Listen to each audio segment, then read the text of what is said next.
The question I'd like to discuss next is the question of which vegetable can I use for maror? Can I use any vegetable, anything that's bitter? How does that work? So the Mishnah in Pesachim actually writes that there are 5 specific types of vegetables one can use for their obligation of maror.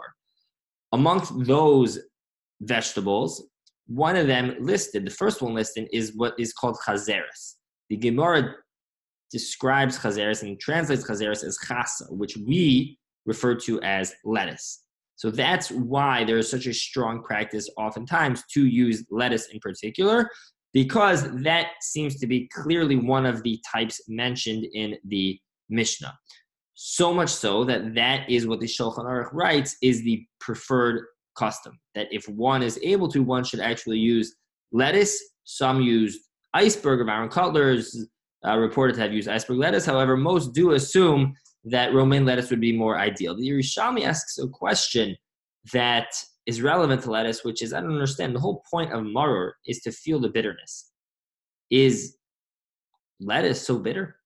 To which the Yerushalmi responds and says that you're right. However, if you actually leave the lettuce in the ground longer, it actually becomes more bitter. And therefore, that's sufficient. According to that, based off of that, the Chazon Ish actually held that if one wants to use lettuce, they should make sure it was lettuce which was left in the ground long enough that it actually became very bitter.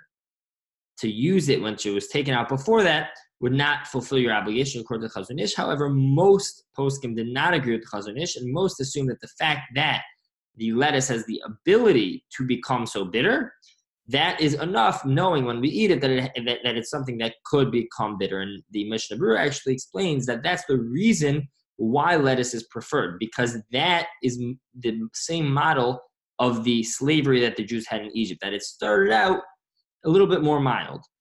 As times got worse, as Paro added more work and more tension and more problems, so it became worse, it became more bitter. And therefore, says Mishnah Berurah, that's why it's actually preferred to use lettuce. So therefore, it does seem that there's a very strong basis and reasoning why many use romaine lettuce. What about the question of horseradish?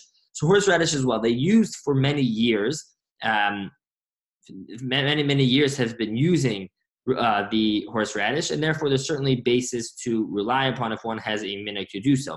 However, there are multiple achronim who are not such a fan of horseradish. Among those is Rav Soloveitchik. Rav Soloveitchik was not a fan of using horseradish for maror.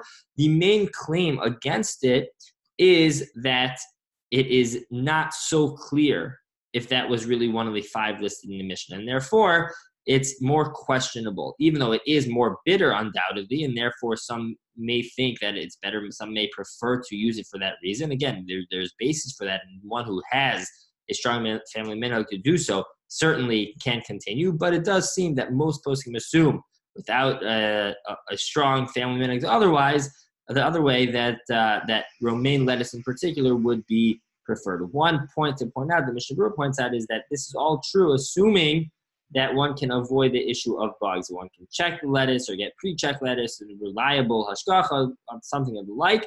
But if one is going to come to, by eating the lettuce, if one is going to ultimately transgress the biblical prohibition of eating bugs, then that's significantly worse, and therefore one should not do that.